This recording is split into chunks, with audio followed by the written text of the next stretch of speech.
are accepted by society, like that are socially accepted by everybody, that I take issue with.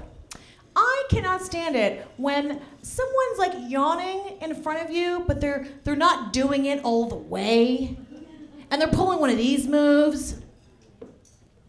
You're like, I can see what you're doing. Like, what is that?